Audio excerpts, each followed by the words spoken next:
Assalamualaikum warahmatullahi wabarakatuh. Perkenalkan, nama saya Khairita Hasbi SE MSI. Saya merupakan dosen Diploma 4 Manajemen Keuangan Sektor Publik Politeknik Kutaraja dengan nomor induk dosen 1323119401. Saya adalah peserta pekerti Universitas Bengkulu gelombang 2 tahun 2026. Nah, pada kegiatan ini mata kuliah yang saya bawakan adalah ilmu ekonomi.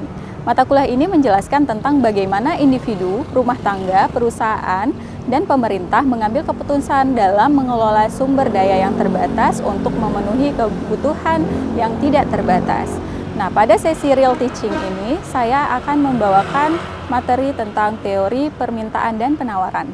Materi teori permintaan dan penawaran ini berfokus pada pemahaman mengenai bagaimana interaksi antara konsumen dan produsen dalam menentukan harga serta jumlah barang atau jasa di pasar.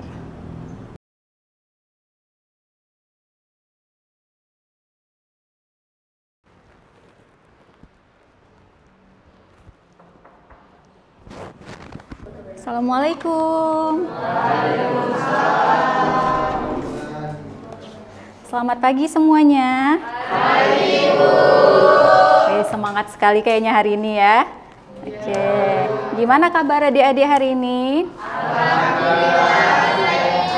Ya, semoga semua dalam keadaan baik dan sehat ya. Nah, oke.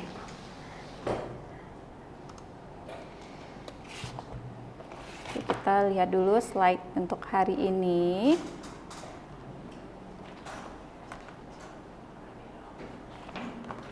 Oke, terima kasih adik-adik atas kehadirannya hari ini.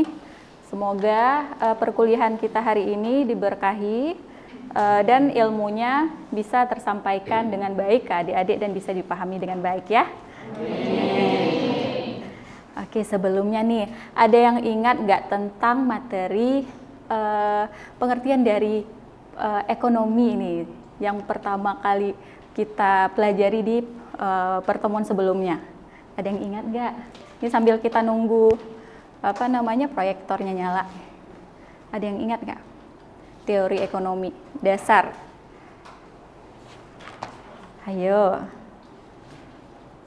Sedikit rewind. Oh iya, silakan.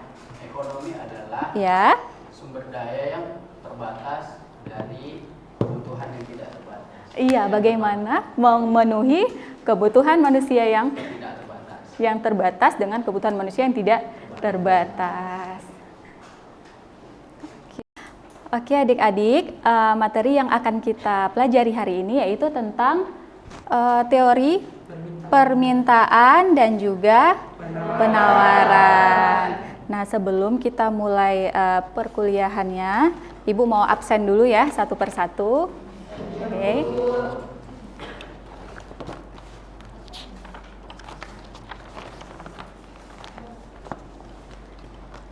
Oke.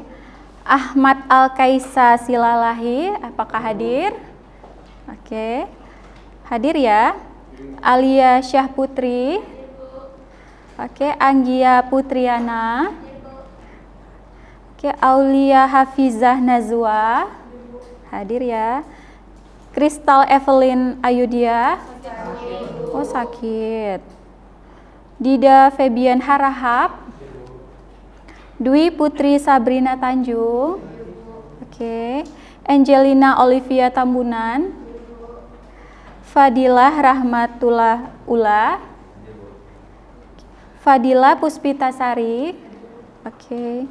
Gazi Abudaya. Hilda Damayanti Hasibuan. Hadir ya. Iis Nurfadilah Buang Manalu. Imar Tiana Sitohang. Lulu Ismaini. Muhammad Sultan Pramadana. Sakit. Oke, Muhammad Wahyu Fajri. Nur Auliah. Okti Habibah. Rahmat Effendi. Raihan Mukhtar. Oke, hadir. Safira Syahfitri. Oke, Sipa Mukroyani, Suci Mandulestari, Titin Mulyani, Tia Haryatia Siahaan, Warisan Sakti Muda Rambe, Willy Kurnia Putri, Yosi Adelia Simanulang, Zainal Lubis. Oke, apakah semua sudah tersebut namanya? Sudah ya. Oke. Nah, ini data diri Ibu kayaknya semuanya udah tahu ya, nggak perlu kita bahas lagi. Oke, kita masuk ke dalam skenario pembelajaran hari ini. Nah, yang pertama nanti kita akan lihat dulu pendahuluannya seperti apa.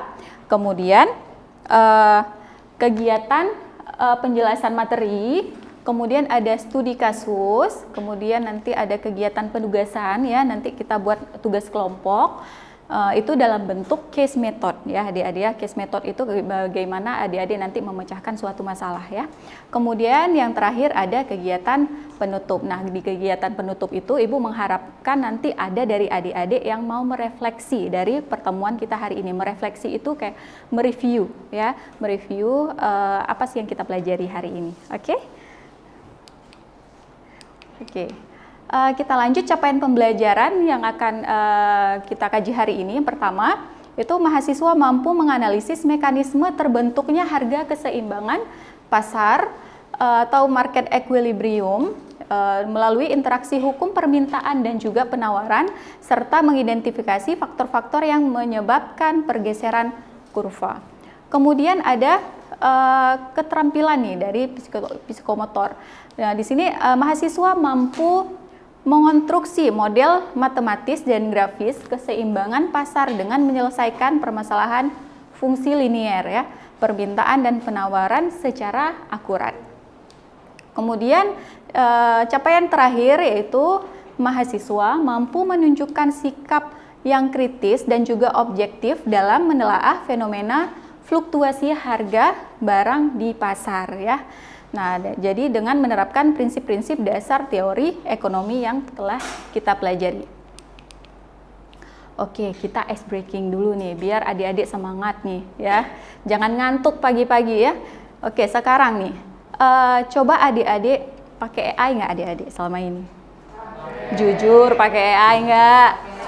Pakai, ya kan? Apa AI yang adik-adik pakai? Gemini, apalagi? ChatGPT, apalagi? Dolar. Oke, sekarang adik-adik keluarkan handphonenya. Oke, sudah? Suka selfie nggak adik-adik? Suka kan? Nah, sekarang coba selfie dari depan. Lurus ya, tegap lurus dari depan. Ayo.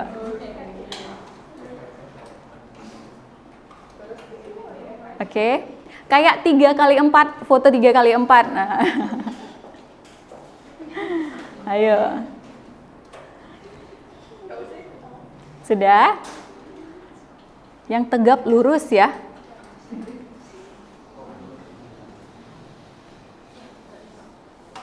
Sudah semuanya?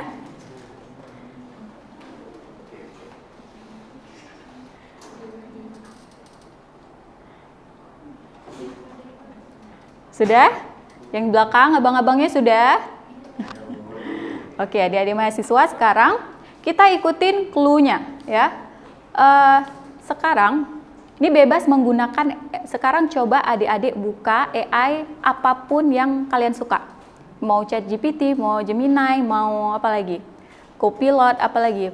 Perplexity. Nah, semua pokoknya yang bisa mengolah foto. Oke, sekarang coba buka. Ada kuota nggak? Ada kan? Kalau nggak ada kuota bisa pakai WiFi kampus. Oke. Sudah? Sudah. Kalau sudah, masukkan foto yang tadi. Yang barusan aja kita foto ya, selfie dari depan. Sudah? Nah, ikutin clue-nya ya.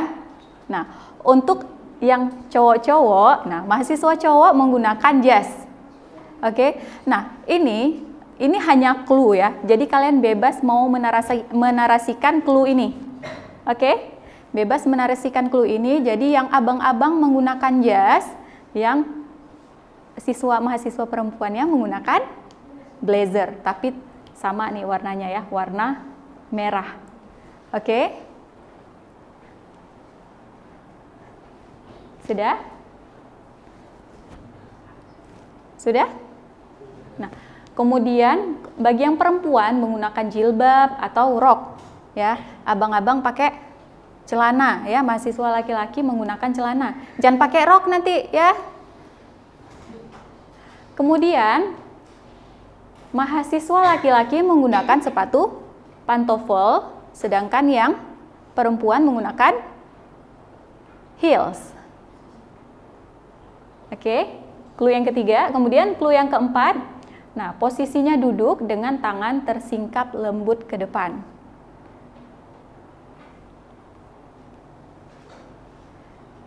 Oke. Nah, kemudian yang kelima nih, menggunakan jam tangan tipis agar terlihat lebih elegan.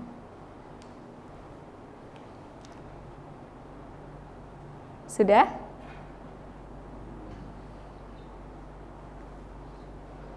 Nah, jadi adik-adik di sini bebas nih mau pakai EA yang mana aja.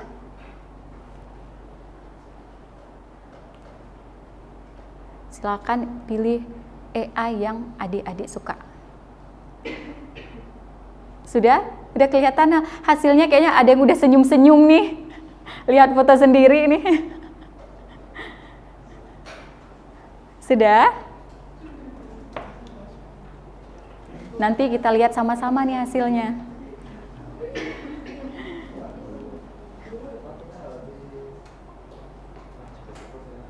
Oke, yang paketnya habis pakai WiFi kampus.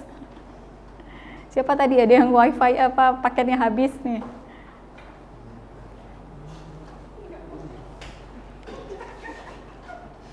Oke, tenang. Yang nggak nampain sekarang tenang. Nanti kita lihat sama-sama ya.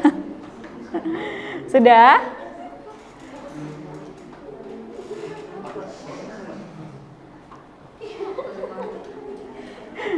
Oke, sudah ya?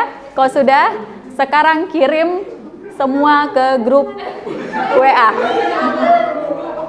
Ayo semuanya kirim ke grup WA ilmu ekonomi. Oke, kita lihat nih sama-sama nih.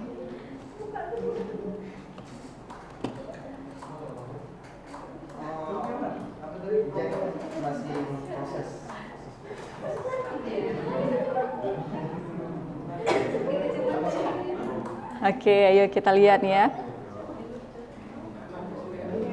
Kita lihat gimana hasilnya. Apakah sesuai ekspektasi? Udah pada ketawa-ketawa nih.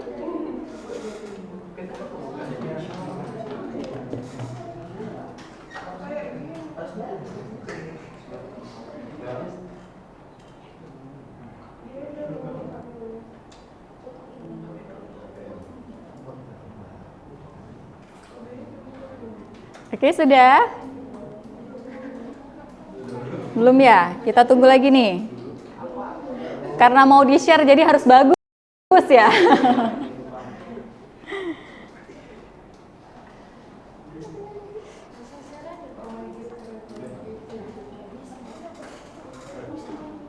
Oke, sekarang coba kirim ke grup ekonomi, ilmu ekonomi ya.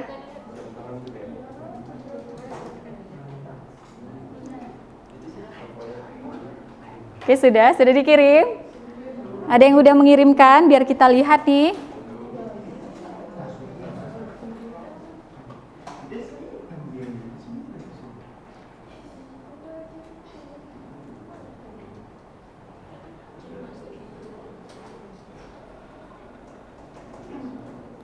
Yuk kita lihat sama-sama.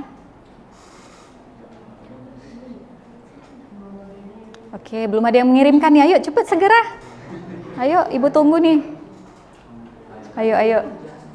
Cepet, kita tunggu nih fotonya nih. Ayo. Ada nilainya ini, ya. Ayo. Oke, dalam hitungan ketiga semuanya mengirimkan ya. 1, 1. Oh, udah Luan kirim nih rupanya nih. Oke. Ini kenapa jasnya nggak merah nih? Ini kenapa jasnya nggak merah ya? Nah, ini. Kenapa jasnya hitam nih? Bukan jas merah nih. Oke.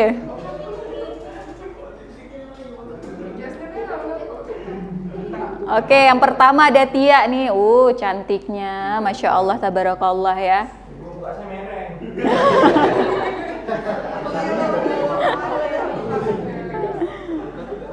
Wih. Ini Zainal Lubis, udah kayak artis papan atas nih ya kan. Wih, Anggia Putriana, so elegan ya. Nah, ini nggak ada namanya ini. Ayo, ini baru 5 nih. Ayo semuanya mengirimkan.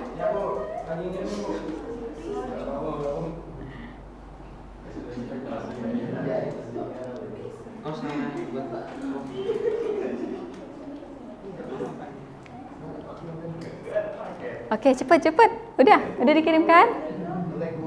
Aduh, kok nge-lag ya?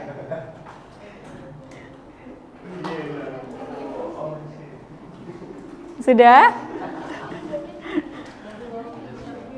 Ayo, kita mau lihat lagi nih.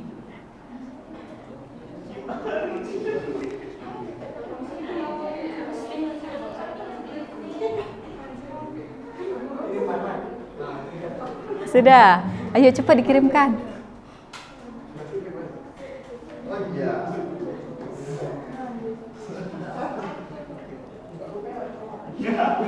Sudah? Mana ada yang mukanya peot? Aduh.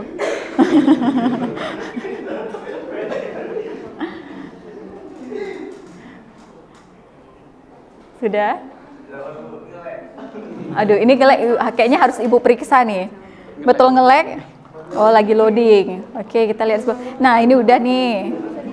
Oke. Nge-lag juga. Kadang habis kuotanya, Dek, bukan nge-lag. Oke, nih abangnya mana? Udah dikirimkan? Bentar, Bu. Oke, mana, Dek? Baru download, baru. Mana? Ayo cepat dikirimkan. Ayo, sudah dikirimkan, Adek? Oh, lagi nge-lag. Oke, ada lagi. Ayo.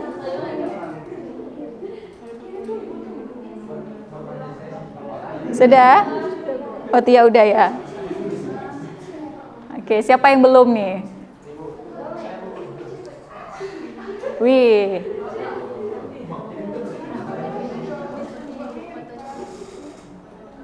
Waduh, Bang Rahmat nih ya, Bang Rahmat Effendi nih.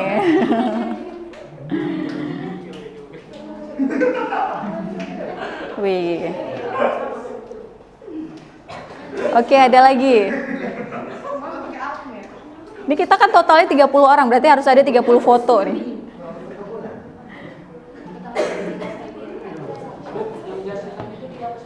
Ya? Iya. Oke, yang di belakang kayaknya udah ketawa geli tuh. Oke, tolong dikirimkan. Wih. Wahyu Fajri, wih. Udah kayak aktor nih ya.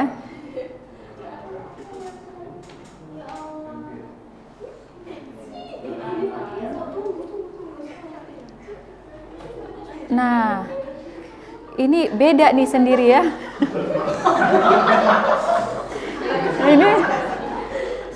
Ini udah kayak mafia nih ya.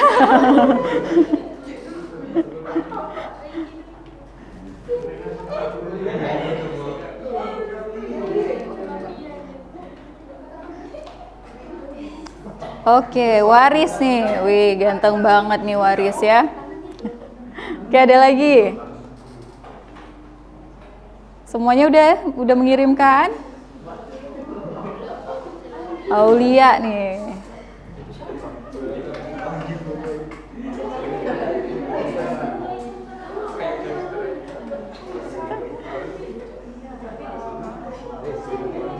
Oke.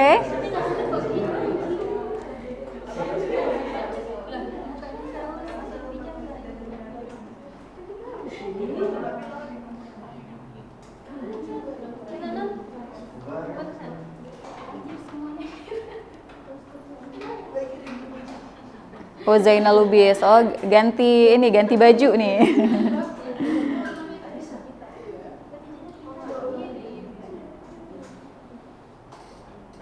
Oke, sudah ya. Kalau sudah, kita kembali ke topik. Oke. Adik-adik di sini tadi menggunakan beberapa AI ya kan, dengan AI yang berbeda-beda nih. Nah, tadi adik menggunakan ChatGPT. Nah, Tia Gemini. Nah, ada yang berbeda nggak? Ada ChatGPT, ada Gemini, ada lagi nggak? Pakai apa? Cloud. Oke, Cloud AI. Nah, ada lagi nggak yang berbeda? Ada lagi? Nah, ada berbagai macam platform AI. Dan adik pasti saat mau menggunakan, pasti ada pandangan sendiri mana sih yang mau digunakan. Iya kan? Platform mana yang yang menurut adik-adik mahasiswa merasa, oh yang ini lebih bagus. Oh AI yang ini lebih bagus. Padahal mereka menjual produk yang sama. Benar enggak? Iya. Nah, apa makna yang bisa adik-adik ambil dari penggunaan AI ini? Ayo, satu orang. Ada nggak yang mau menanggapi? Ayo. Apa ya kira-kira ya? Dari berbagai macam AI nih, adik cuma pilih satu AI. Nah, apa alasannya adik menggunakan AI itu? Ayo coba adik. Karena AI itu termasuk beda-beda pihak ya. Iya. Menurut saya paling bagus itu GPT. Mm-hmm. Karena dia paling lengkap daripada yang lain. Oke, menurut adik itu ChatGPT. Ada yang berbeda pendapat nggak? Oke, silakan Tia. Dari sebelum kita menentukan AI mana yang paling bagus, Iya. alangkah baiknya kita itu mencoba berbagai AI. Iya. Nah, dari Tia pernah pakai ChatGPT, Kunde, dan Gemini. Menurut Tia, kalau misalnya ChatGPT itu lebih bagus di bagian kata-kata teks. Iya. Sedangkan kalau Gemini itu lebih ke gambar. Oke, nah jadi ada berbagai macam, tapi kita juga punya pandangan sendiri nih tentang AI mana yang mau kita gunakan, ya kan? Karena apa? Masing-masing platform ini punya kelebihan dan juga kekurangan. Nah, begitu juga dengan materi yang akan kita bawakan pada hari ini. Oke, kita masuk. Nah, tentang teori permintaan dan penawaran tadi. Nah, permintaan dan penawaran itu muncul dari mana? Karena adanya pasar. Nah, berarti kita harus tahu dulu nih, apa itu pasar? Ya. Nah, adik-adik tahu nggak apa itu pasar? Tempat jual beli. Ada lagi? Tempat melakukan transaksi. Ada lagi? Tempat mendapatkan barang dan jasa. Ada lagi?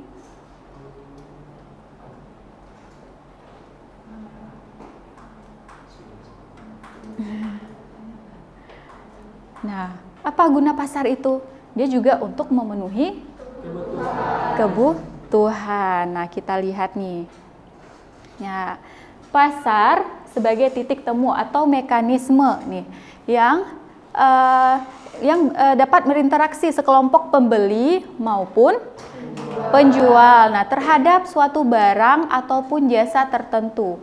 Nah, dalam perspektif ekonomi mikro ini, jadi pasar bukan hanya sekedar lokasi fisik, ya, tapi juga melainkan sebuah struktur di mana perilaku individu ditentukan oleh peran fungsional mereka masing-masing. Jadi kelompok pembeli bertindak sebagai yang melakukan permintaan nih, ya kan? Kemudian sedangkan kelompok penjual bertindak sebagai penyedia barang atau yang disebut supplier. Nah di sini pasar ini akan menganalisis bagaimana interaksi kedua faktor pembentuk equilibrium. Equilibrium itu adalah keseimbangan pasar, di mana permintaan dan penawaran itu menemui titik keseimbangannya. Oke.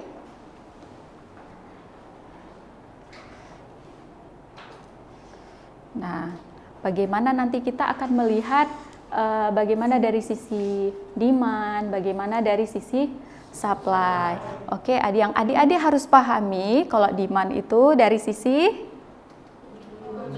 pembeli atau konsumen. Nah, sedangkan supply itu dari sisi fokus kita kepada penjual atau produsen. Produsen itu adalah penyedia barangnya. Jadi di sini kita pembeli ini sebagai yang meminta nih, ya kan? Karena kita yang membutuhkan barang tersebut, barang ataupun jasa. Nah, sedangkan penawaran atau supply itu adalah yang menjual atau yang penyedia barangnya, ya. Itu yang harus dipahami. Ya, adik-adik ya. Oke, jadi dua aktor utama pembentuk pasar itu adalah permintaan dan juga penawaran. Nah, jadi permintaan ditentukan oleh pembeli, motivasinya untuk apa? Iya, benar sekali, untuk memenuhi kebutuhan dan hasrat dengan harga terbaik. Iya, benar sekali. Kemudian penawaran ditentukan oleh penjual, produsen atau perusahaan. Nah, kenapa? Motivasinya apa? Iya, benar sekali, untuk menyediakan barang atau jasa dengan tingkat keuntungan yang optimal. Nah, kenapa sih penjual itu kan dia mengharapkan keuntungan yang high profit gitu ya, keuntungan yang lebih besar. Oke, kita pahami satu-satu dulu ya. Jadi kan ada permintaan, ada penawaran. Nah, sekarang kita pahami dulu satu-satu itu apa itu konsep dari permintaan. Nah, di sini kita lihat permintaan adalah jumlah suatu barang yang tersedia yang mampu dibeli oleh konsumen pada berbagai tingkat harga dalam suatu periode tertentu ya. Jadi jumlah barang yang tersedia dan mampu dibeli ya, itu yang disebut dengan permintaan.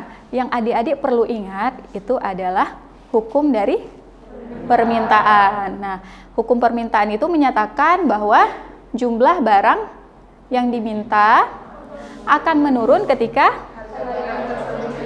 iya, benar. Nah, di sini atau disebut dengan slope-nya itu bersifat positif atau negatif? Negatif. Kenapa negatif?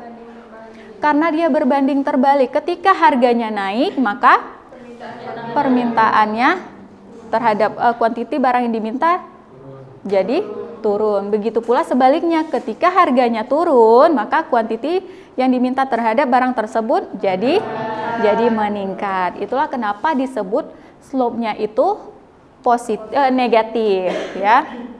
Ketika harga naik, nah konsep ini aja yang perlu kita ingat. Harga naik, kuantitas turun.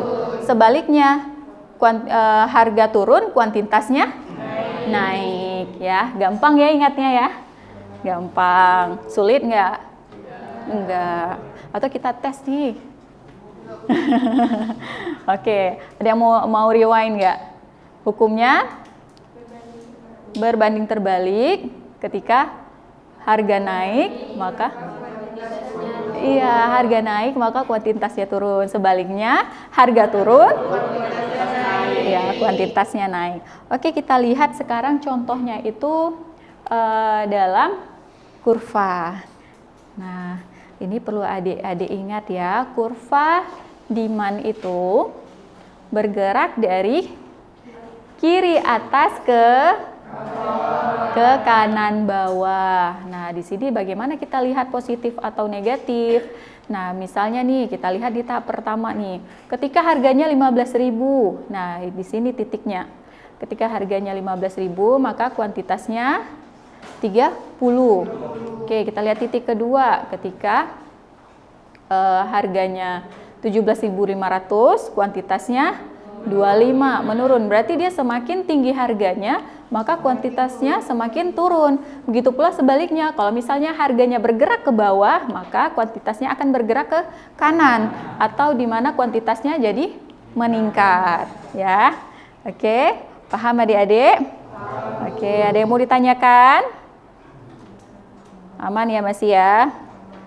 Nah, jadi pergeseran kurva itu, nah kalau tadi kan kita lihat kurvanya itu masih satu nih kan? Masih satu, ya. Nah, sekarang kita lihat apa sih yang menyebabkan kurva ini bisa bergerak dia. Kurva ini bisa nanti dia bergerak itu atau yang disebut dengan shifting, ya. Shifting itu bukan pergerakan yang di sini, ya, tapi kurva ini bergeser, sepanjang kurva demand ini yang bergeser. Jadi dia sepanjang kurva nanti bisa membentuk satu kurva lagi di sebelahnya, ya. Oke, kita lihat.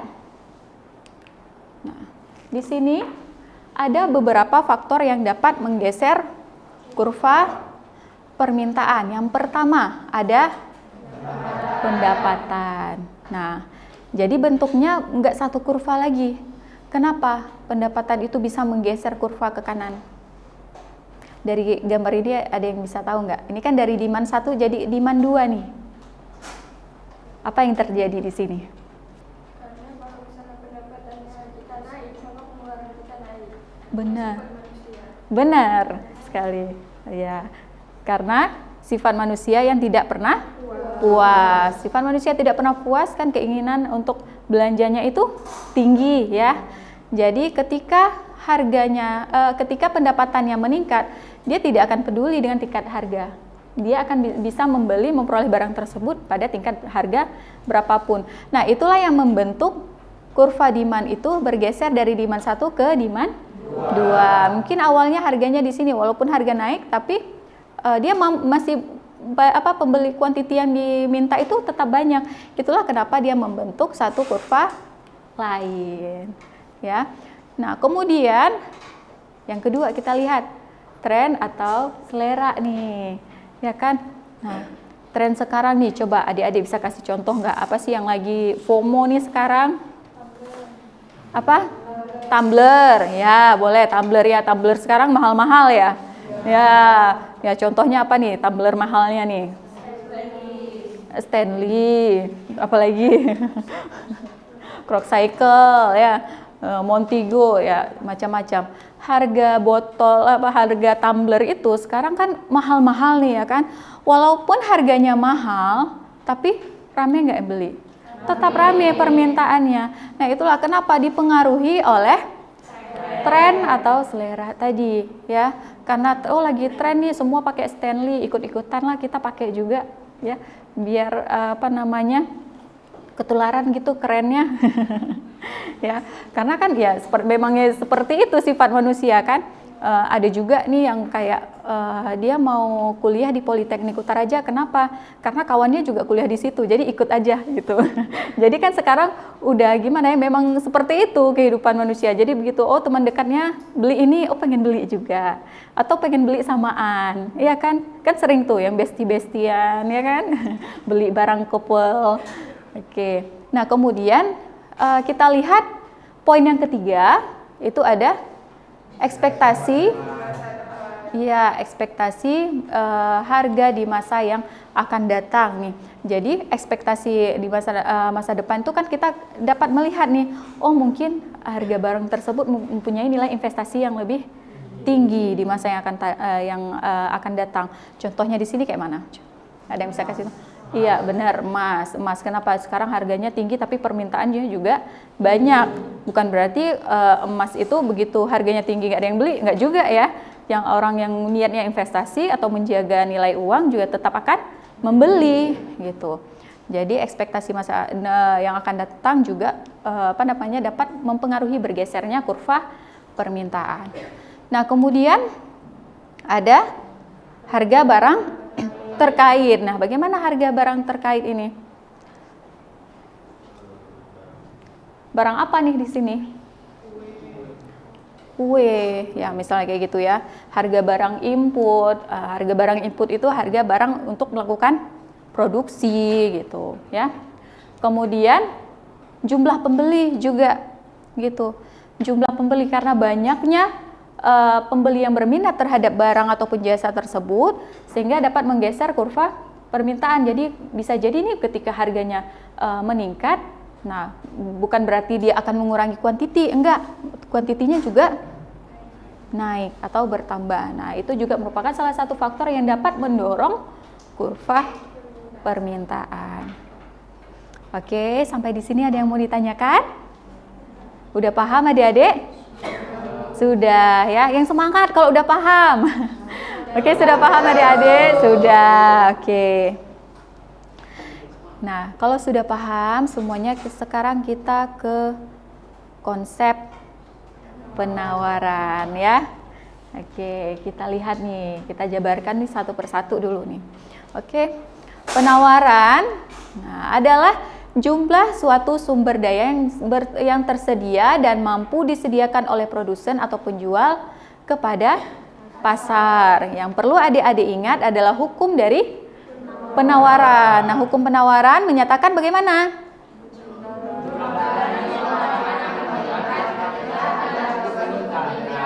Iya, hukum penawaran menyatakan bahwa jumlah barang yang ditawarkan akan meningkat ketika harga barang tersebut meningkat. Nah, di sini slope-nya apa? Positif apa negatif? Positif. Kenapa positif?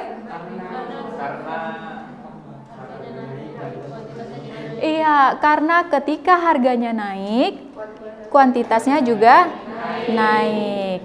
Nah, jadi itu memang harapan dari produsen ya. Nah, kenapa? Karena ketika harganya naik kan mengharapkan keuntungan yang besar nih, pengennya kuantitinya juga meningkat ya. Nah, tapi kita lihat lagi nanti bagaimana kasusnya ya. Oke, gampang ya ingatnya, ketika harganya naik maka kuantitasnya naik. Begitu pula sebaliknya, ketika harganya benar, ketika harganya turun, kuantitasnya juga turun. Oke, kita lihat nih, kenapa dia positif? Nah, karena ketika dia harganya naik nih, kita lihat tadi contohnya ya, contohnya dari dessert box nih. Nah, ketika harganya 15.000, kuantiti yang mampu diproduksi adalah 10 piece nih. Ketika harganya 17.500, kuantitinya jadi 15. Kemudian ketika harganya 20.000, kuantitinya 20. Nah, naik lagi nih harganya jadi 22.500. Kuantitinya 25. Kemudian ketika harganya naik nih di posisi tertinggi, karena kan kita nih dari sisi produsen nih, ya. Coba kita fokuskan nanti gini. Ketika demand, kita adalah pembeli. Ketika kita bahas tentang supply, kita adalah penjual, ya. Oke, ketika harganya 25, maka yang dapat diproduksi adalah 30, kuantitinya 30.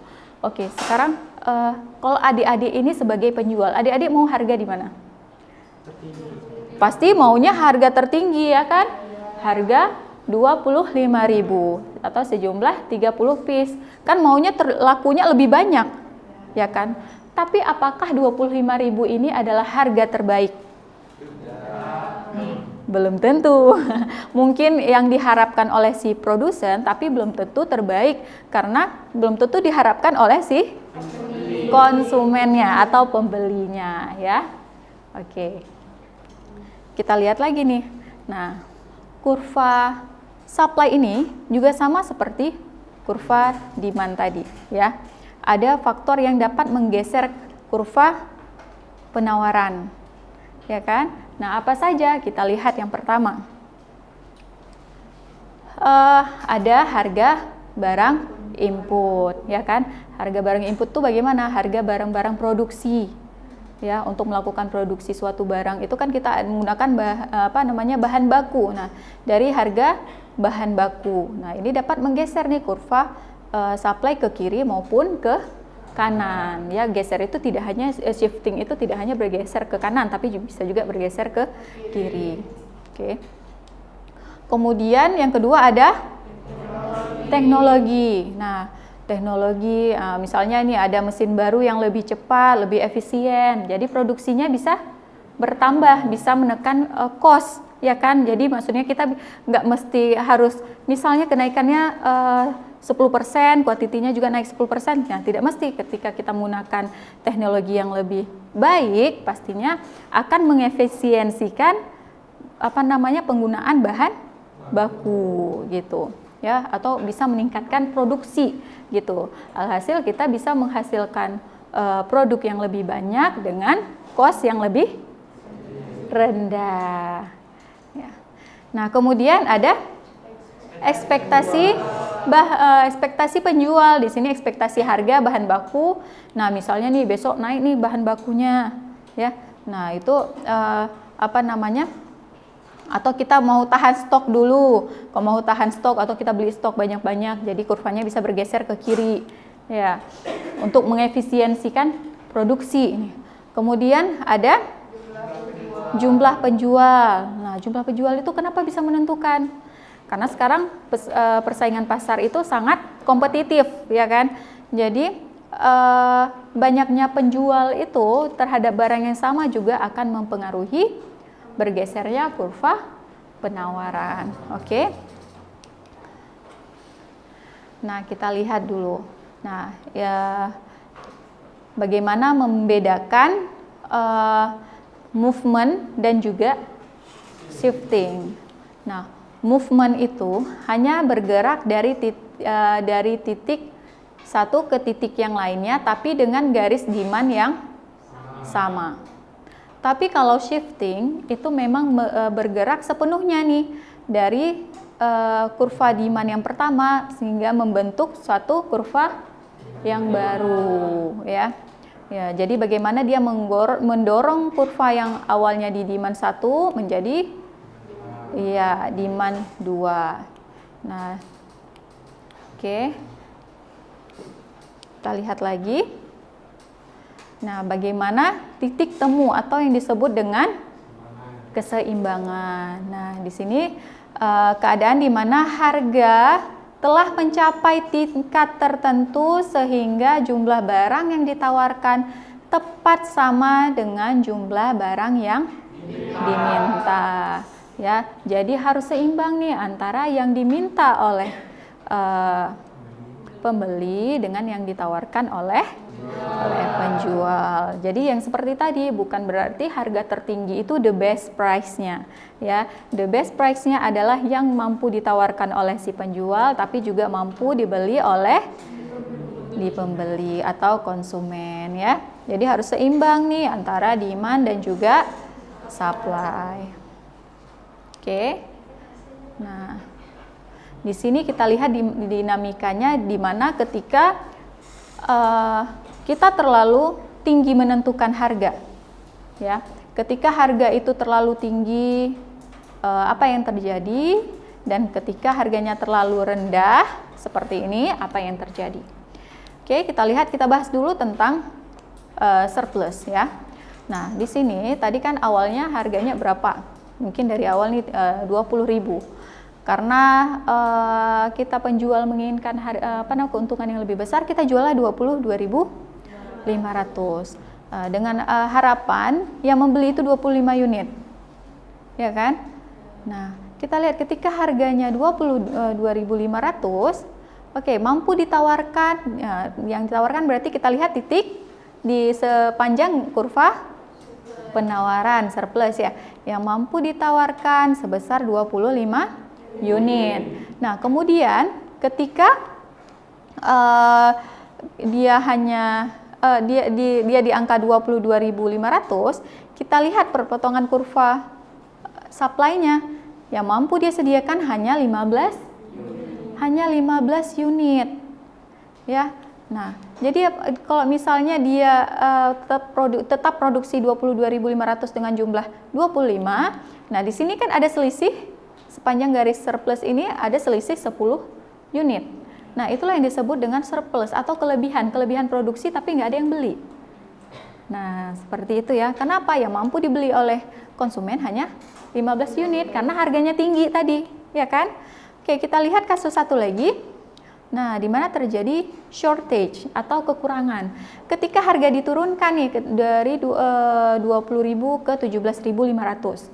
Ketika harga diturunkan 17.500, yang mampu diproduksi adalah sebesar 15 unit. Ketika 17.500 ya, harganya 15 unit. Kita lihat nih, sepanjang garis surplusnya hanya 15 unit.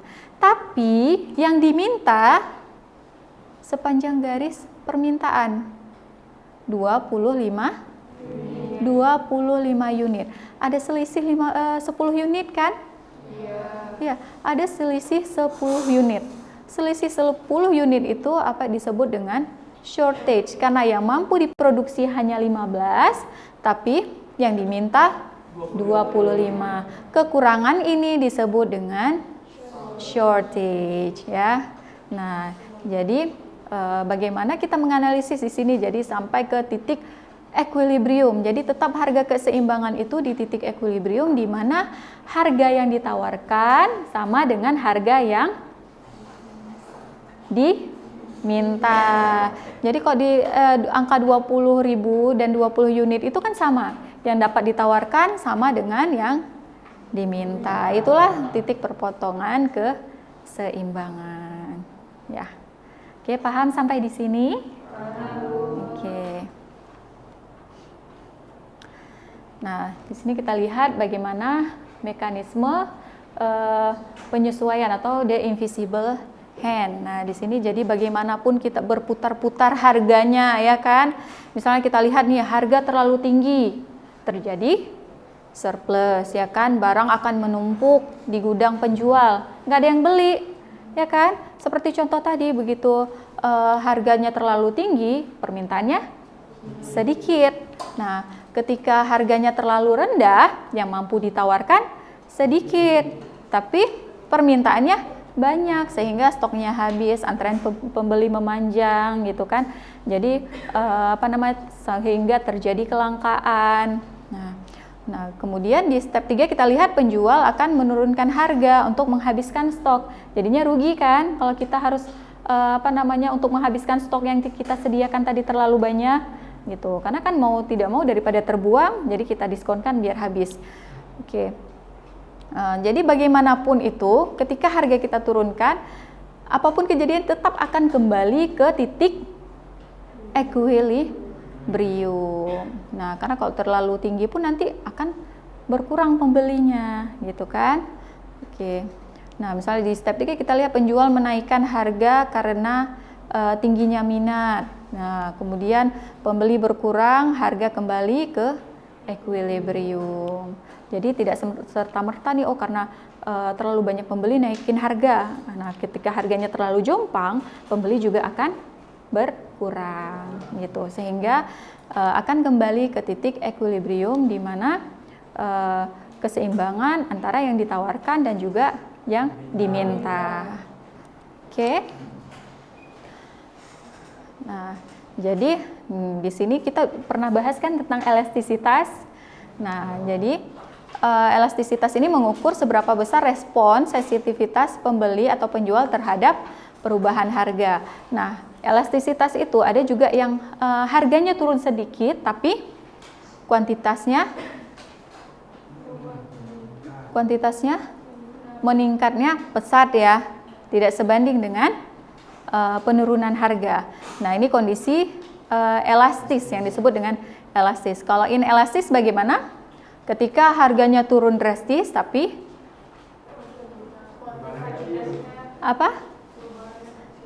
perubahan terhadap kuantitasnya kecil atau tidak sebanding dengan persentase perubahan harga ya. Oke, paham sampai di sini ya adik-adik ya. Oke. Nah, ada satu contoh kasus nih ya. Ini secara individu dulu ya adik-adik ya. Oke, secara individu nanti akan Ibu tayangkan videonya. Nanti tolong dianalisa ya. Dari video tersebut tolong dianalisa. Nanti adik-adik bisa memaparkan dari analisa tersebut apa sih yang adik bisa tanggapi dari video ini ya. Oke, kita dengarkan ya sama-sama. Halo semuanya, selamat datang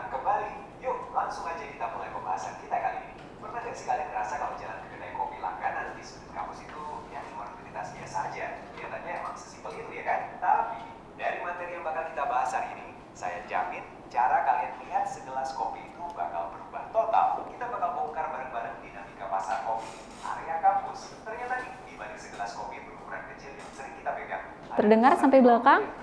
Wah, ini sangat kompleks. Coba deh, kalian ingat-ingat lagi sesi belajar yang paling bikin stres. Kalian tahu kan, malam-malam panjang yang kerasa nggak ada habisnya, tumpukan buku tebal, tenggat waktu tugas akhirnya makin mepet, dan pastinya segelas kopi pekat yang jadi sahabat setia buat nahan kantuk. Nah, pertanyaannya sekarang, pernah nggak sih kalian benar-benar sadar soal apa yang sebenarnya terjadi di balik layar waktu kalian pesan kopi di tengah musim ujian? Seringnya kan kita cuma peduli sama rasanya atau efek meleknya aja, tanpa sadar ada kekuatan-kekuatan tak kasat mata yang lagi beraksi di dalam cangkir kalian itu. Biar makin kebayang, mari kita setel dulu makhluknya. Berdasarkan sumber materi kita, coba bayangin sebuah kedai kopi yang paling hits di sekitar kampus. Tempat yang setiap hari itu perlu sesak sama mahasiswa. Kedai kayak gini bukan cuma sekedar tempat nongkrong loh. Ini tuh ibarat ekosistem mikro, sebuah laboratorium ekonomi di dunia nyata. Dan tanpa kita sadari, tempat ini udah jadi titik dasar dari sebuah badai ekonomi yang benar-benar sempurna. Bagian pertama, fenomena kedai kopi kampus. Kita akan mengupas pergeseran ekonomi yang terjadi dalam 1 bulan terakhir. Sumber materi kita nemuin satu kebetulan yang luar biasa di kedai kopi kampus ini, di mana ada 2 fenomena ekonomi raksasa yang bergerak dan saling bertabrakan. Buat paham gimana ini terjadi, kita bedah dulu kekuatan yang pertama, sisi penawaran. Gampangnya gini, dalam konteks kita sekarang, sisi penawaran itu adalah jumlah bahan baku. Ya, contohnya biji kopi premium yang tersedia di pasar buat dibeli sama kedai kopi. Kalian bisa anggap ini sebagai kapasitas fisik dan modal yang dipunya kedai langganan kalian buat menyeduh kopi pesanan kalian. Bagian 2, sisi penawaran gagal panen, gangguan di sektor pertanian. Kopi yang kalian minum itu kan jelas nggak muncul secara ajaib dari mesin espresso ya. Kopi itu ditanam di perkebunan yang sangat amat bergantung sama kebaikan alam. Jadi yuk kita telusuri rantai penawarannya. Semuanya itu berawal dari cuaca ekstrim yang menghantam perkebunan kopi di luar sana. Biji kopi premium ini sifatnya rentan banget sama perubahan iklim. Makanya cuaca ekstrim langsung memicu rentetan kejadian dan parahnya berujung pada gagal panen. Otomatis, karena panennya gagal, stok biji kopi di pasaran langsung anjlok dong. Terus hasil akhirnya gimana?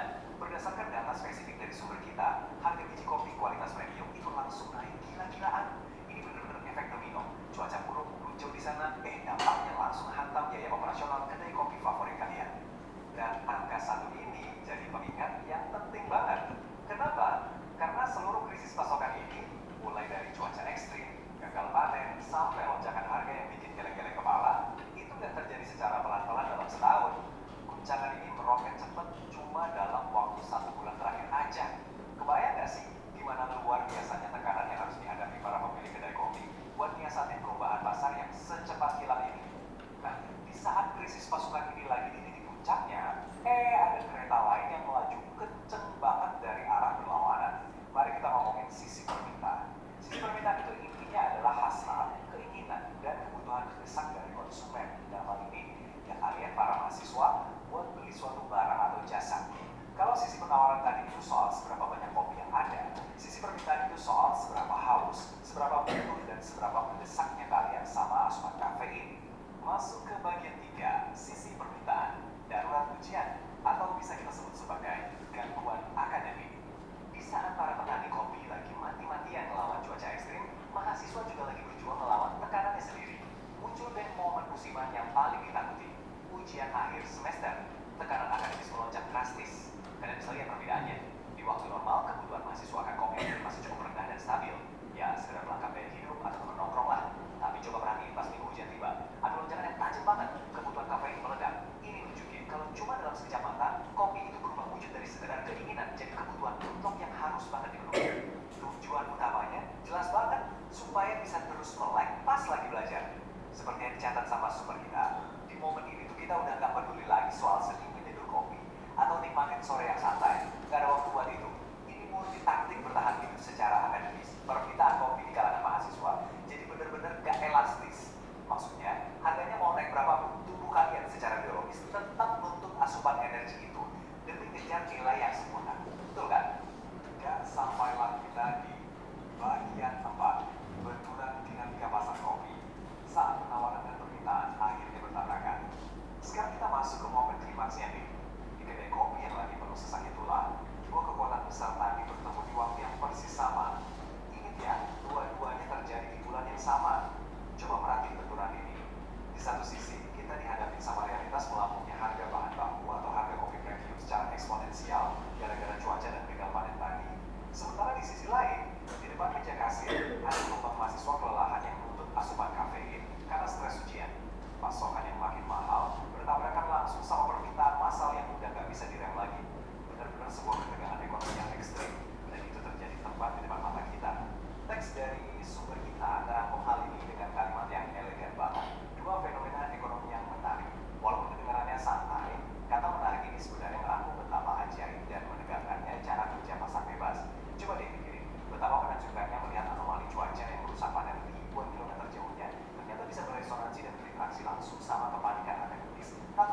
sebagai penutup dari sesi explainer kita hari ini, saya mau ninggalin satu pertanyaan yang lumayan bikin-bikin.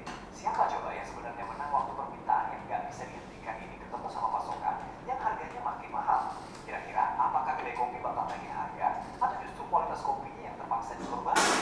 Dan yang paling penting nih, apakah dompet kalian sebagai mahasiswa benar-benar udah siap buat nanggung biaya akhir dari tuntutan untuk tetap online? Kasus ini benar-benar membuktikan ya betapa rentanya kebiasaan harian kita terhadap dinamika pasar yang lebih besar. Terima kasih sudah kulik topik seru ini bareng saya hari ini. Pastikan kalian sekarang paham nilai sebenarnya dari secangkir kopi kalian besok dan teruslah antusias mengeksplorasi cara kerja dunia di sekitar kita. Sampai jumpa. Halo semuanya. Oke.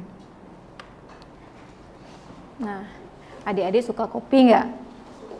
Suka kan? Oke, suka kopi. Nah, dari yang fenomena yang adik dengarkan tadi tentang kopi kan. Nah, gimana adik-adik mahasiswa mengonsumsi lebih banyak kopi malah di musim ujian, ya kan? Meskipun harga tinggi, tapi tetap beli gitu. Kenapa? Kebutuhan kita yang akan kafein itu juga meningkat atau tetap dibutuhkan gitu ya dalam kondisi itu. Oke, Ibu kasih waktu untuk menganalisa selama 5 menit. Oke, kita mulai dari sekarang ya. Oke, adik-adik. Nah, sudah 5 menit nih ya kan, waktu berlalu. Nah, apakah sudah dianalisa nih kasus yang Ibu tampilkan tadi? Sudah. Nah, ada yang mau memberikan pendapat nggak? Ayo, tunjuk tangan yang mau memberikan pendapat nih. Oke, silakan. Ayo, silakan adik. Ayo berdiri mungkin ya. Iya. Kalau menurut saya nih Bu, Ya. ketika harga bahan baku utama seperti biji kopi mengalami kenaikan drastis Ya. akibat kegagalan panen, produsen menghadapi pergeseran kurva penawaran ke kiri akibat ini Bu, kegagalan panen.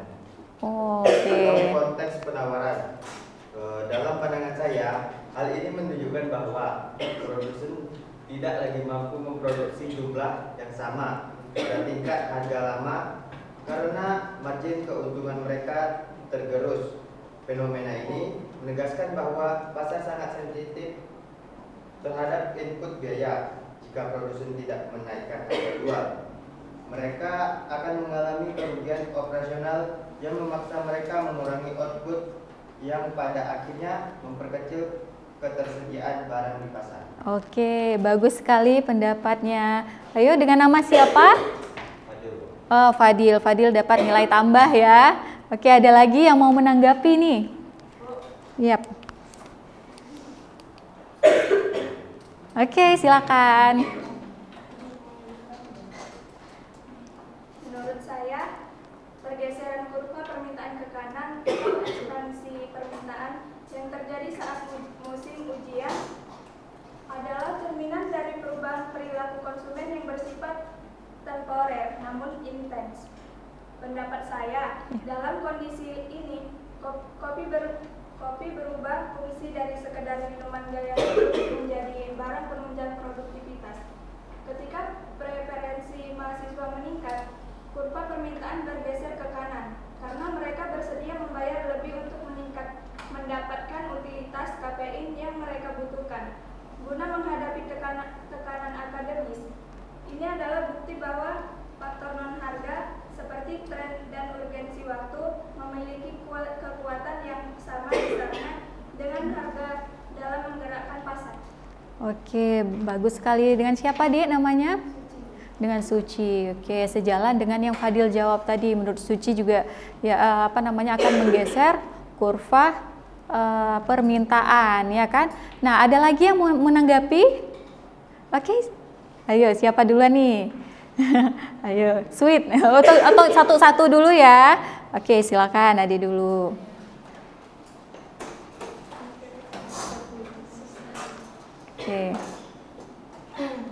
Jadi Bu, Iya. Menurut saya, ketika terjadi pergerakan ganda di mana penawaran berkurang ke kiri dan permintaan meningkat ke kanan, nah secara logis pasar sedang mengalami tekanan kenaikan harga yang luar biasa kuat.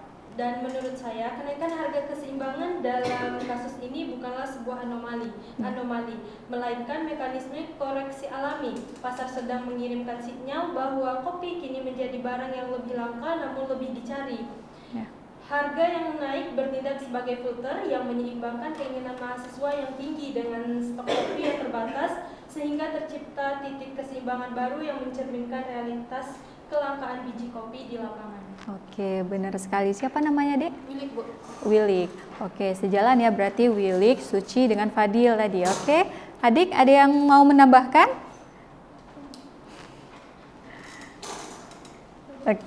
Oke, silakan.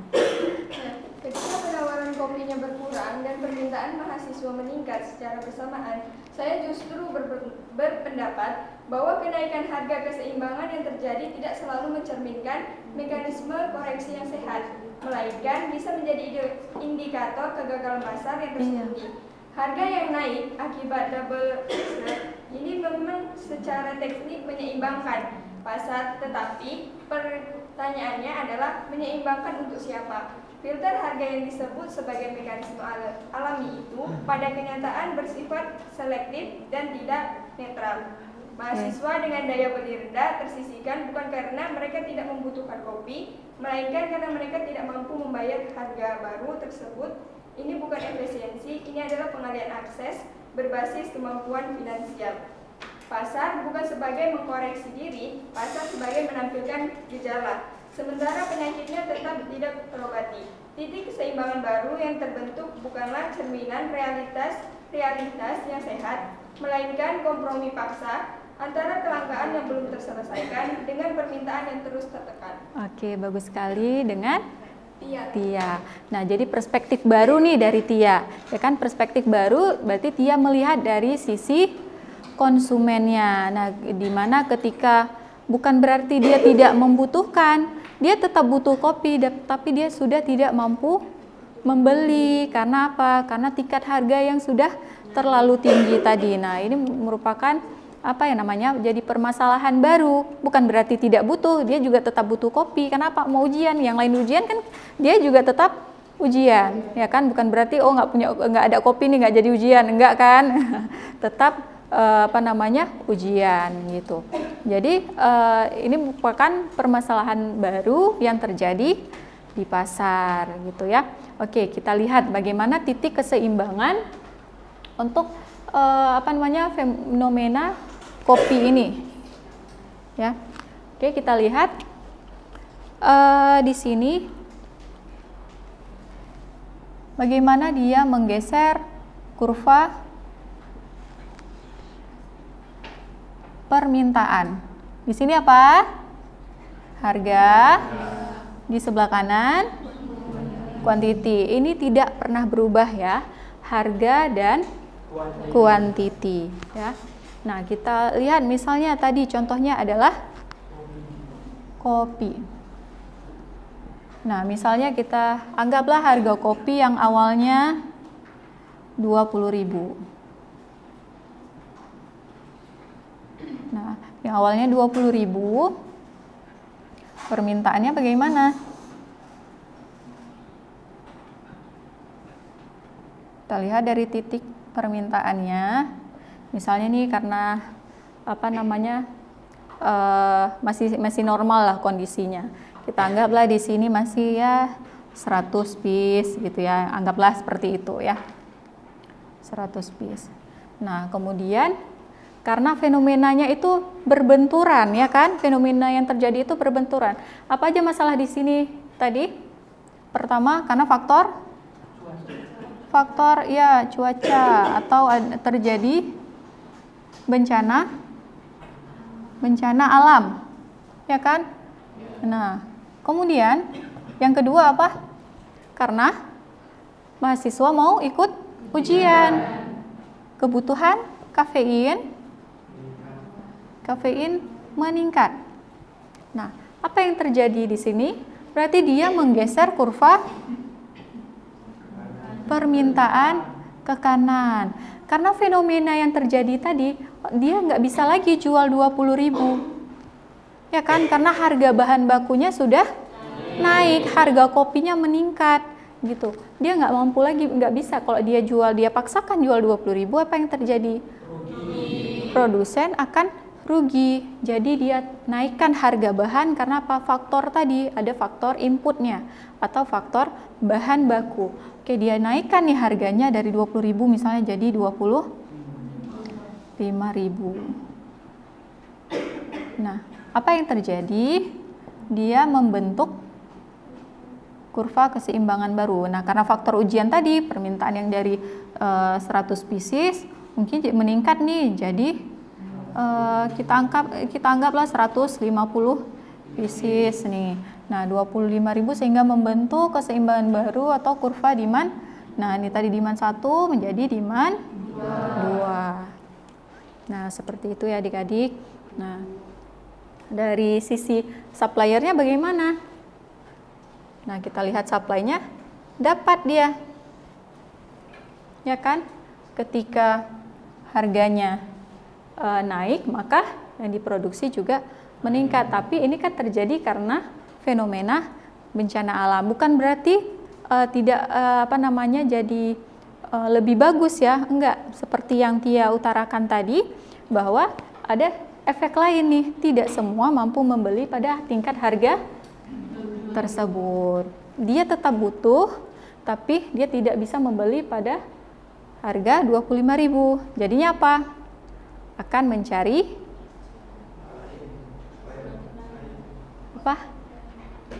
barang lain dengan iya, barang yang sama dengan harga yang lebih rendah, yang lebih terjangkau. Nah, seperti itu bagaimana menjawab permasalahan yang terjadi ini, ya. Oke, sampai di sini ada yang paham adik-adik? Paham. Nah, kalau sudah paham, oke. Ada satu kasus, ya. Nah, ada tugas kelompok nih, ya. Tugas kelompok yang harus adik-adik kerjakan. Oke, kita kan jumlahnya ada berapa nih? 27 ya? 27, oke, silakan membentuk 4 kelompok aja. Ya, 4 kelompok, ya, 26, ya udah nggak apa-apa, 4 kelompok aja. Langsung membentuk, misalnya ini kan ada 6 orang, nah langsung 6 orang, kemudian yang belakangnya 7 orang, gitu ya.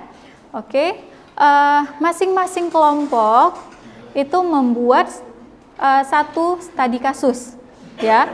Studi kasus itu nanti adik-adik akan presentasikan di depan, ya. Studi kasus ya seperti kopi tadi, ya. Nah, adik-adik cari satu studi kasus lain, nanti dijelaskan sekalian dengan kurvanya itu seperti apa, ya. Permasalahan yang terjadi di situ itu seperti apa, bagaimana efek dari permintaan dan juga penawaran, ya. Oke, kita mulai adik-adik ya. Oke, silakan membentuk kelompok.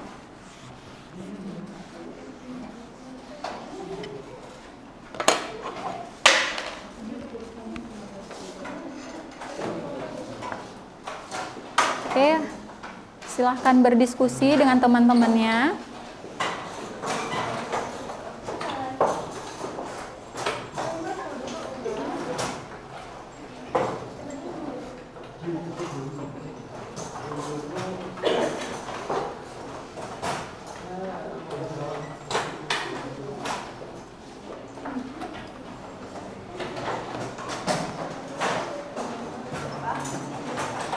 Oke, adik-adik silahkan berdiskusi dengan teman-temannya, mau studi kasus tentang apa, ya.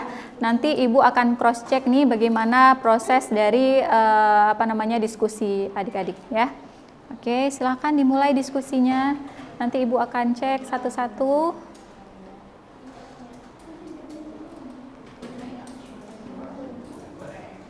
Oke, misalnya tadi kan ada contohnya kopi nih. Adik-adik misalnya yang adik-adik suka itu apa? Ayo, ada nggak yang adik suka apa? Ya, coklat boleh, coklat boleh. mau barang-barang yang kita pakai sehari-hari juga boleh. Ya. Ayo apa? Apa?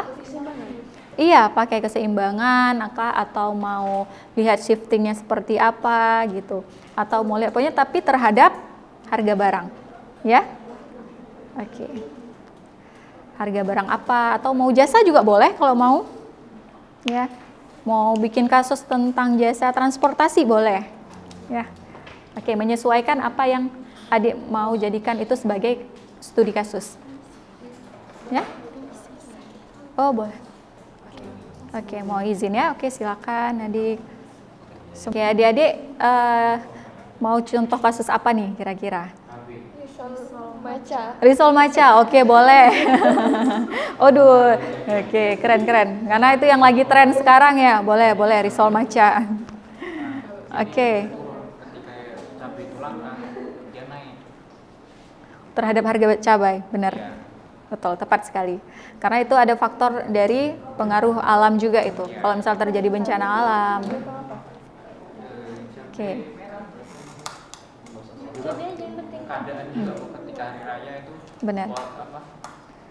permintaannya juga melonjak.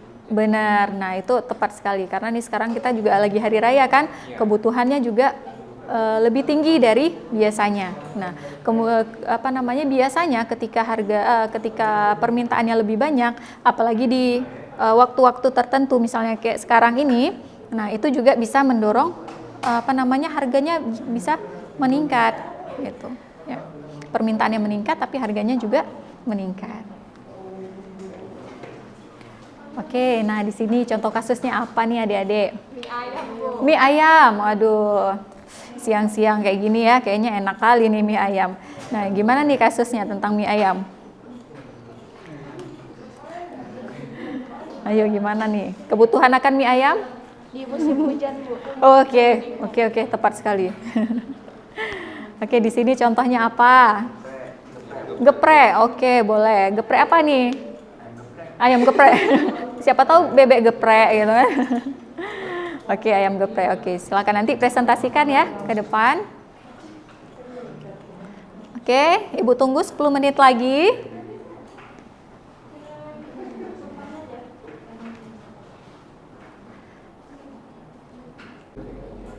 Naik ke demand 2. Ini kurva demand 1, ini demand 2. Oke, udah selesai kan? Iya, seperti itu. Oke, ada lagi? Nah, di sini seperti apa nih? Udah selesai? Kurvanya. Oke. Oke, adik-adik gimana? Ada kendala? Bu, ini perpindahan kurvanya. Iya, kalau dia membentuk satu masalah yang baru, dia bentuk kurva yang baru. Di situ permasalahannya apa? Hujan. Terus karena hujan kan posisi supply-nya itu bahan bakunya terhambat sama cuaca. Oke, betul. Dia membentuk kurva yang baru. Di mana jadi harga yang terbarunya? Di mana? Di titik mana? Di titik 1. Titik 30 ya? Enggak, tadi titik 1 di mana? Titik demand? Ini. Ayo. 10.000 ke Sini. Yang awalnya. Oke. Nah, awalnya ini harganya 15.000 kan? Nah, kita lihat di titik nih. Ya kan? Permintaannya sebesar 100. Karena hujan faktor cuaca tadi kan. Nah, harganya jadi naik nih dari 15.000 jadi 20.000. Sehingga ada titik keseimbangan baru nih. Nah, jumlah pembeli di sini gimana keadaannya? Naik juga. Nah, kok naik juga berarti dia membentuk keseimbangan baru di sini buat kurva permintaan yang terbaru di sini. Ini demand 1, nanti di sini demand 2. Ya. Oke, nah tinggal ditarik nih satu lagi kurva demandnya. Berarti bikin demand 2 gitu. Iya, demand 1. Demand. Ya. ada perubahan. Betul. Iya. Baru supply-nya juga dibuat. Ya? Perubahan supply-nya juga. Supply-nya enggak. Demand aja. Kalau mau bentuk karena dia memang udah nih supply-nya kan masih di satu sisi. Ya kan? dia menolak hukum demand, tapi dia menerima hukum si supply. Ya, jadi si supply-nya masih disatuin garis yang sama. Kan ajaib kan ekonomi. Oke. Nah, di sini gimana? Udah selesai? Aman? Tinggal presentasi lah ini ya. Oke. Oke. Atau siapa yang udah selesai nih, kita presentasi duluan ya. Oke. Nah, begitu Ibu suruh presentasi sedikit lagi nih. Aduh, parah ini. Oke. Nah, kelompok 1 yang mana? Kelompok 1, oke. 1, 2, 3, 4. Oke.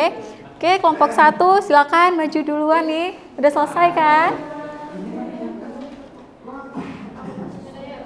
Oke. Kelompok 1 silakan presentasikan. Oke, pertama bagaimana pembukaannya?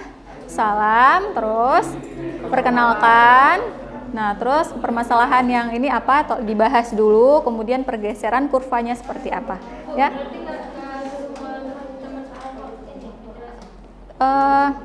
Siapa yang ini aja mewakili kelompok aja 2 orang atau gimana? Ya? Boleh maju semua. Mau gantian jelaskan, boleh, ya? Oke, silakan.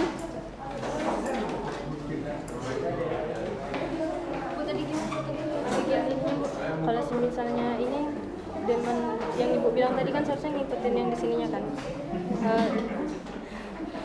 Tapi karena di Lebaran makanya jadinya demand 2. Ini tadi gimana biar saya jelasin kenapa jadinya dia membentuk garis membentuk garis demand yang baru. Karena apa? Kasus yang terjadi di sini bukan mengurangi jumlah kuantiti, tapi menolak hukum permintaan, yang slope-nya positif negatif, ya kan? Nah, tapi di sini kan dia meskipun harganya naik, tapi pembelinya juga tetap naik, tidak turun seperti hukum demand gitu, ya. Nih, silakan nanti untuk presentasinya. Oke, silakan.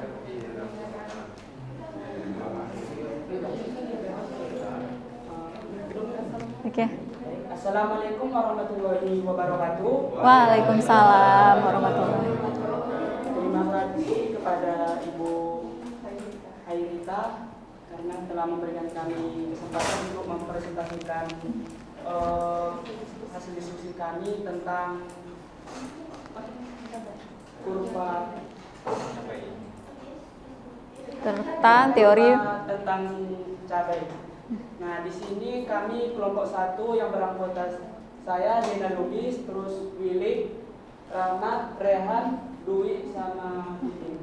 Di sini kami akan mempresentasikan hasil diskusi kami yang dimana analisis studinya itu tentang harga. Suaranya terdengar, Pak? Karena permintaan yang melonjak akibat perayaan seperti Idul Fitri, Idul Adha, dan pesta dan sebagainya. Dan di sini akan dijelaskan oleh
40.000.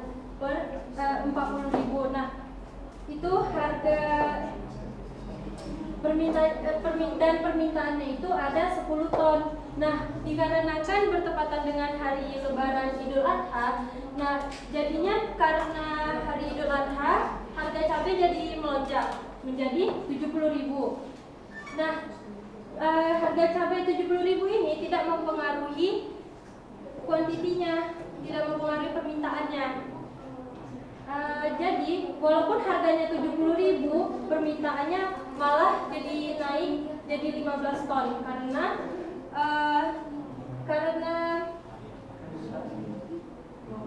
situasi tadi yang hari Lebaran Idul Adha.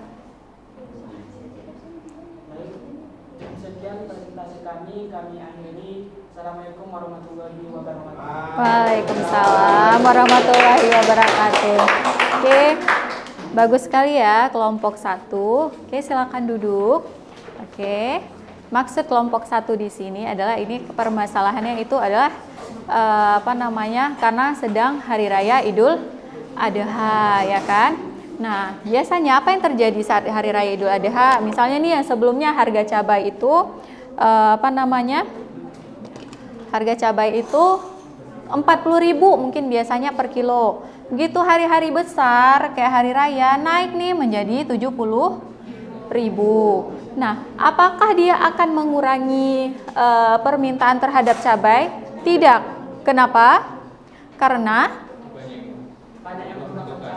banyak yang perlu cabai hari Lebaran gitu kan. Jadi tidak mempengaruhi minat pembeli. Jadi apa? Walaupun harganya tinggi, malah permintaannya meningkat karena hari besar ya, hari Lebaran gitu. Sehingga apa yang terjadi? Menggeser kurva permintaan dari D1 ke D2 sehingga membentuk keseimbangan baru gitu ya.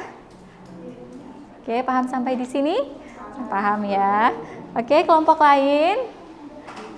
Kelompok 2, ayo silakan. Untuk mengefisiensi waktu nih. Atau kelompok 3 dulu atau kelompok 3 dulu, ayo silakan. Ayo. Durasi waktu nih.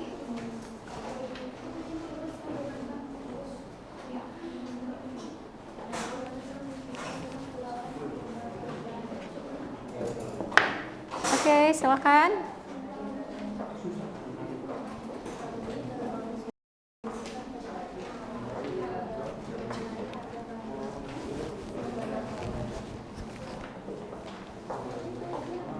Nah.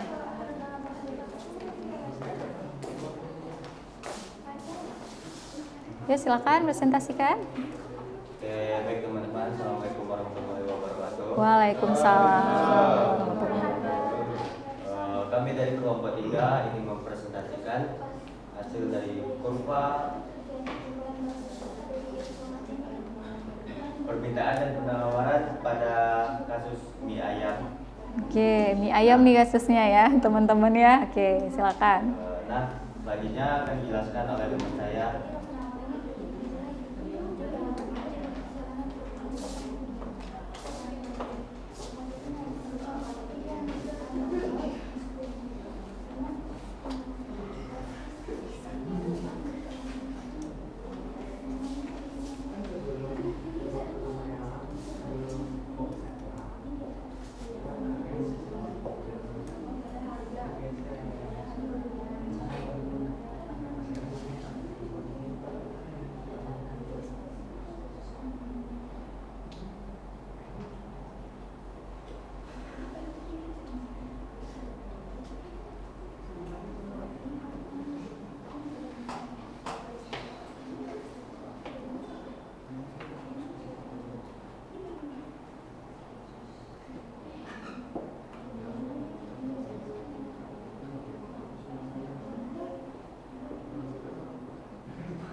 teman-teman, di sini ada kurva dari kasus mie ayam. Nah, pada hari-hari normal ataupun hari-hari biasanya, mie ayam itu dijual dengan harga 15.000 dan permintaannya itu ada di 100 mangkok per hari.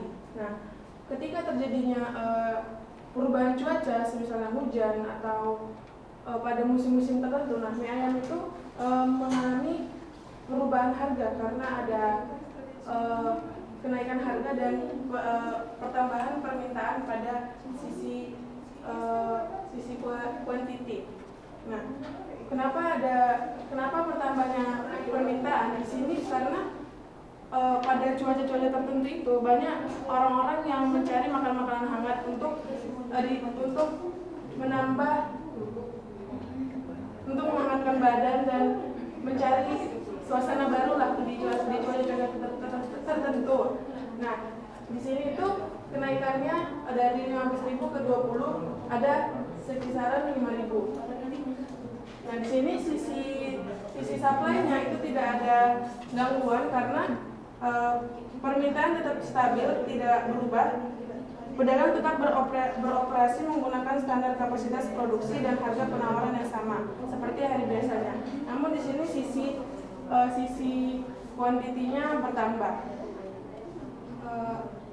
karena adanya perubahan cuaca yang menyebabkan bertambahnya sisi permintaan. Oke, bagus sekali. Sekian Silakan. penjelasan dari kelompok kami.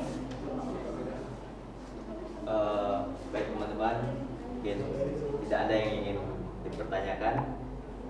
Mungkin sekian dari kelompok kami. Assalamualaikum warahmatullahi wabarakatuh. Waalaikumsalam warahmatullahi wabarakatuh. Oke, terima kasih kelompok 3 atas paparannya. Oke, selanjutnya kelompok 2 ya. Oke, silakan. Kelompok 2.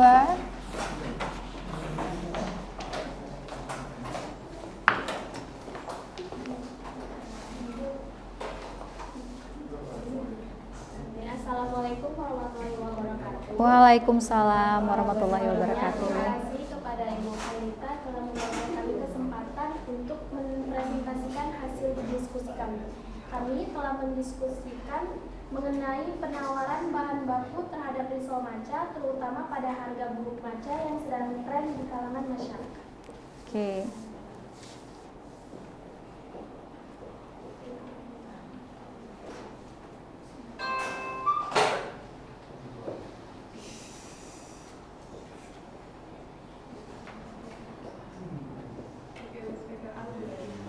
Baik, di sini kami akan membahas Speaker ya.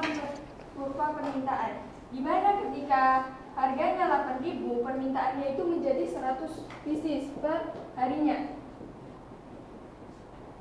Ketika harganya 10.000, permintaannya menurun menjadi 80 pieces per harinya.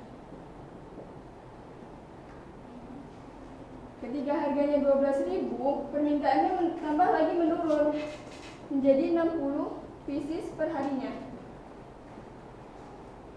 Selanjutnya ketika harga semakin menaik, permintaannya maka semakin menurun menjadi 40 pieces.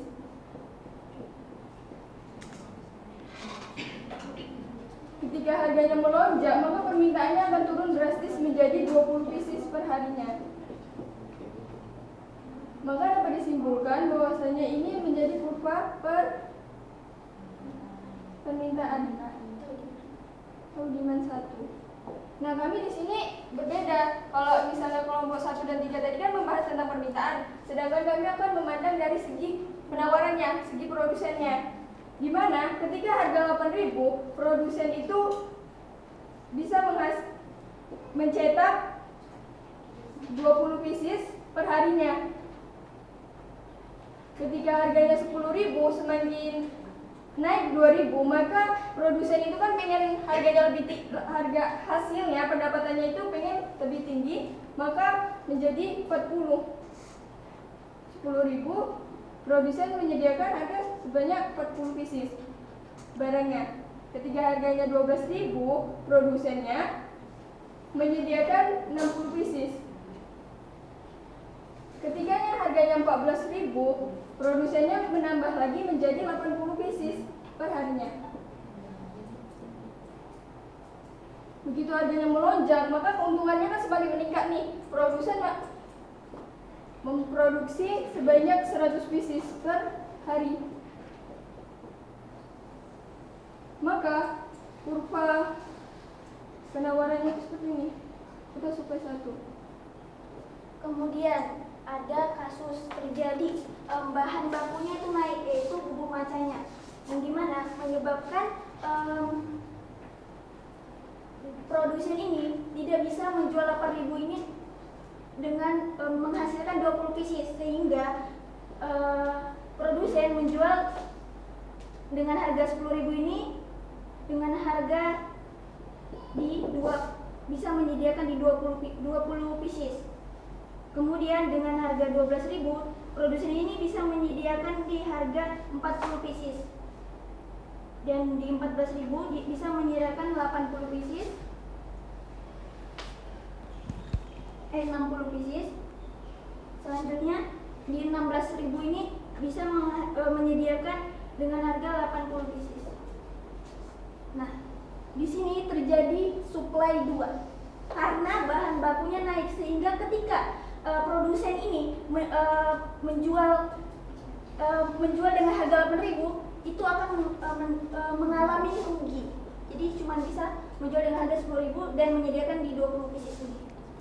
Oke, nah bagus sekali. Oke. Jadi kesimpulannya di sini bahwasanya kurva penawarannya itu bisa bergeser ke sebelah kiri dikarenakan faktor dari bahan bakunya yang lebih mahal. Gitu. Baik, sekian presentasi dari kami. Wassalamualaikum warahmatullahi wabarakatuh. Waalaikumsalam warahmatullahi wabarakatuh. Oke, beri tepuk tangan dulu untuk kelompok 2. Nah, kalau kelompok 1 dan kelompok 3 itu melihat dari sisi permintaan, sedangkan kelompok 2 melihat dari sisi penawaran. Nah, di mana yang dilihat di sini adalah dari sisi suppliernya, bagaimana menyediakan harga, bagaimana menetapkan harga dengan harga inputnya tadi, ketika harga barang inputnya juga meningkat. Oke, terakhir, kelompok terakhir nih. Ayo. Bagus sekali ya ini permasalahannya.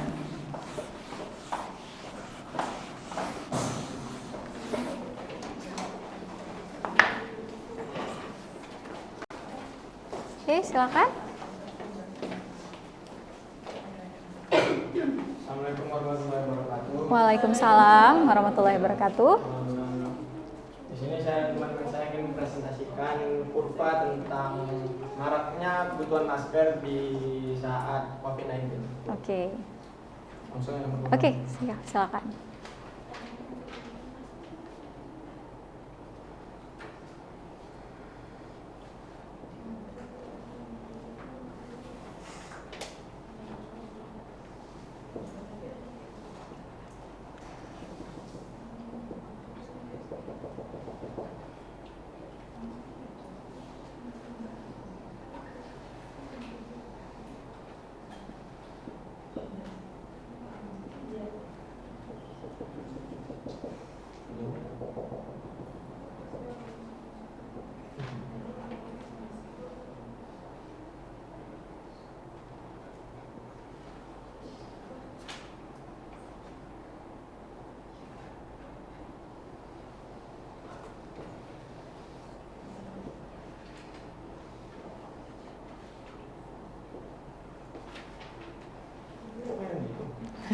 Udah nggak apa-apa, mereng sedikit. Jadi teman-teman di sini kan, belum kasih juga.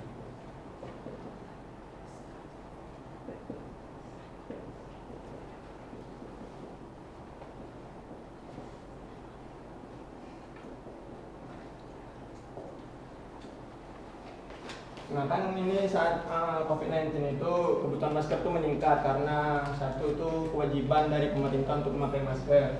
Nah kedua itu dari agar terhindar dari terjangkitnya virus COVID-19 itu. Nah, di sini ada pergeseran kurva dari demand 1 ke demand 2, itu peningkatan dari supply. Yang awalnya itu kalau sebelum COVID-19, untuk harga satu pieces masker itu 10.000. Itu untuk umumnya. Nah, kemudian saat COVID-19 ini datang, kan kebutuhan masker itu meningkat, jadi mungkin lebih banyak. Jadi kan nggak mungkin dari sisi suppliernya menjual di harga 10.000 lagi per satu piecesnya. Jadi kan kalau normalnya itu 2 pieces itu harganya 20.000. Jadi karena ada COVID-19 tadi, untuk harga 2 pieces masker itu meningkat jadi 35.000. Jadi pergerakan demand ini ke kanan meningkat. Oke, terima kasih, keren sekali ya. Dari kami, Assalamualaikum warahmatullahi wabarakatuh. Waalaikumsalam warahmatullahi wabarakatuh. Oke, berikan tepuk tangan dulu untuk kelompok terakhir kita. Oke, bagus sekali ya. Nah, ini contohnya. Nah, dari sisi kebutuhan masker pada saat COVID-19 terjadi, ya. Oke, nah dari paparan materi yang sudah kita dapatkan, dari kasus yang sudah kita pecahkan, ya kan. Nah, sekarang kita merefleksikan nih sedikit ya. Ya, oke adik-adik, ada yang bisa merefleksikan nih apa yang bisa adik-adik dapatkan nih dari teori yang kita dapatkan hari ini. Kita refleksi nih. Ayo. Oke, silakan adik. Berdiri. Ayo. Nah, bagaimana?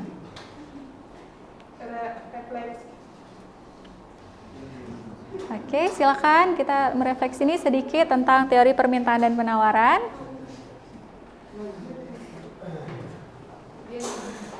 Oke. Jadi refleksi dari teori permintaan dan penawaran ini memberikan pemahaman bahwa harga dan menjual barang di pasar tidak terjadi secara kebetulan. Iya. Melainkan dipengaruhi oleh interaksi antara kebutuhan konsumen dan kemampuan produsen yang menyediakan barang atau jasa. Melalui materi ini, mahasiswa dapat memahami bahwa perubahan harga, pendapatan, tren, biaya produksi, maupun jumlah produsen akan mempengaruhi kondisi pasar. Selain itu, teori permintaan dan penawaran juga membantu dalam menganalisis berbagai ekonomi sehari-hari seperti kenaikan harga, bahan pokok, kelangkaan barang, maupun terjadinya suplai produk. Dengan memahami konsep ini, mahasiswa diharapkan mampu berpikir kritis dan mengambil keputusan ekonomi secara lebih rasional dan dalam kehidupan nyata. Oke, terima kasih atas refleksi yang kita dapatkan hari ini, yaitu bagaimana kita bisa memahami kondisi pasar saat ini ya. Kondisi pasar di mana keseimbangan antara permintaan dan penawaran, hukum permintaan dan penawaran, sehingga bagaimana keseimbangan itu bisa terjadi ya. Oke, sampai di sini ada sedikit penugasan nih adik-adik. Ini tugasnya dibuat secara individu. Tugasnya itu adalah gambarkan kurva permintaan dan penawaran dari kasus yang Ibu berikan ini. Nah, ini merupakan pasar kopi Aceh memiliki schedule permintaan dan penawaran seperti ini. Nah, kemudian gambarkan kurva permintaan dan penawarannya, kemudian berapakah harga dan jumlah keseimbangan pada pasar kopi Aceh ini. Oke, nah kemudian kita lihat kesimpulannya. Di sini bagaimana permintaan sudah direfleksikan sama teman kita tadi dari sisi permintaan, dari sisi penawaran, kemudian titik keseimbangan harga dan juga dinamika pasar ya. Nah, kemudian adik-adik untuk yang mau nanti untuk baca-baca sebagai bahan kajian di rumah, nah bisa mendownload buku dari makroekonomi Menkyu dan juga ada Sadono Sukirno. Oke, sekian. Terima kasih adik-adik mahasiswa atas pertemuan hari ini. Semoga ilmu yang kita dapatkan hari ini bisa bermanfaat untuk diri kita sendiri dan bisa kita share kepada orang banyak gitu ya. Bagaimana ilmu itu bisa bermanfaat tidak hanya untuk kita tapi juga untuk orang-orang di sekeliling kita. Oke, kita tutup pertemuan hari ini dengan mengucapkan alhamdulillah. Sampai jumpa lagi minggu depan insya Allah jika ada umur panjang. Semoga adik-adik semua dalam keadaan sehat selalu ya. Oke. Oke, kita tutup. Wassalamualaikum warahmatullahi wabarakatuh. Waalaikumsalam warahmatullahi wabarakatuh. Demikianlah video pengajaran dari saya. Terima kasih kepada LPMPP Universitas Bengkulu atas pembelajaran yang telah diberikan kepada kami selama pekerti gelombang 2 tahun 2026 yang diselenggarakan pada tanggal 18 sampai dengan 25 Desember. Semoga pembelajaran yang telah kami terima dapat berdampak pada peningkatan kemampuan kami dalam proses belajar mengajar di perguruan tinggi kami, Politeknik Kutaraja, Banda Aceh. Akhir kata, wassalamualaikum warahmatullahi wabarakatuh.